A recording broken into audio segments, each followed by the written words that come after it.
আসসালামু আলাইকুম। কী অবস্থা সবার? আশা করি সবাই আলহামদুলিল্লাহ অনেক বেশি ভালো আছেন। তো বরাবরের মতো আমি আজকে আবার নতুন একটি ভিডিও নিয়ে চলে আসলাম। আপনাদের আমি আমার যে ফার্মটি ছিল ওই ফার্মটার একটু ভিডিও দিয়েছি বা দেখানোর চেষ্টা করছি।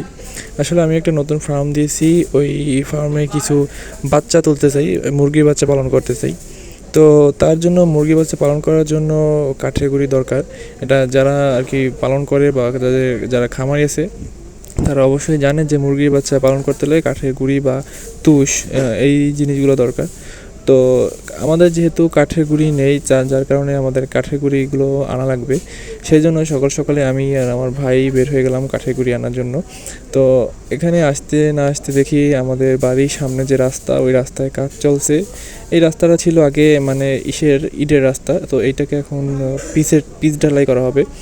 যার কারণে এই রাস্তায় কাজ চলছে। দেখুন এই মেশিনটি দিয়ে আসলে এই ইটগুলোকে সমান করা হয়।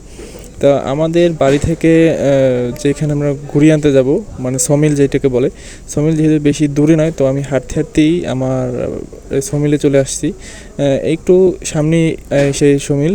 তো আমি সমিলে যাব এবং সমিলে গিয়ে দেখবো আসলে কাঠের গুঁড়ি আছে কি না। আসলে আমাদের আজকে কাঠের গুঁড়ি খুবই প্রয়োজন, তো সেই জন্য চলে আসলাম সমিলের পাশাপাশি। তো হাঁটতে হাঁটতে কিছুক্ষণ হাঁটার পরেই আমরা সেই সমিলের সামনে চলে আসলাম।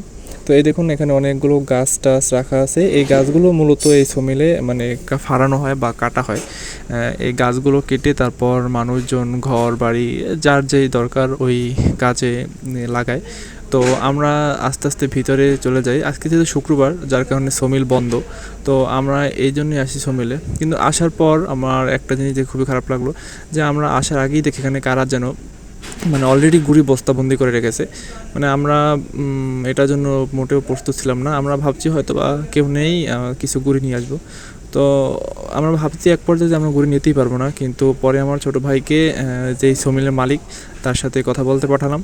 তো সে বললো ঠিক আছে, আমরা যেহেতু গুঁড়ি অল্প 5 বস্তা নিব, যার কারণে সে বলছে আচ্ছা ঠিক আছে সমস্যা নেই, তোমরা 5 বস্তা নাও। তো সে নেওয়ার পর বলার পর আমার ভাই এদিকে গুঁড়ি মানে ভরার জন্য বস্তায় যা যা দরকার সব কিছু নিয়ে রেডি হইতেছে, যে সে আর কি গুঁড়ি ভরবে। তো সে গুঁড়ি ভরার জন্য অলরেডি প্রস্তুত। সে অলরেডি যেখানে গুঁড়ি পড়ে, কাঠের গুঁড়ি মানে গাছ কাটার পর যেখানে গুঁড়িটা আসলে জমা হয়, তো সেইখানে গিয়ে বস্তার ভিতরে গুঁড়ি ভরার জন্য পুরোই প্রস্তুত হয়ে গেছে। গুঁড়িগুলো আমাদের বস্তায় ভরা শেষ, এখন নিয়ে যাওয়ার পালা।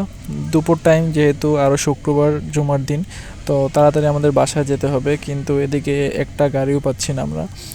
তারপর ক্ষুধাও লাগছে, কিছু খাবো কিন্তু দোকানটাও বন্ধ, যার কারণে কিছু খেতেও পারিনি।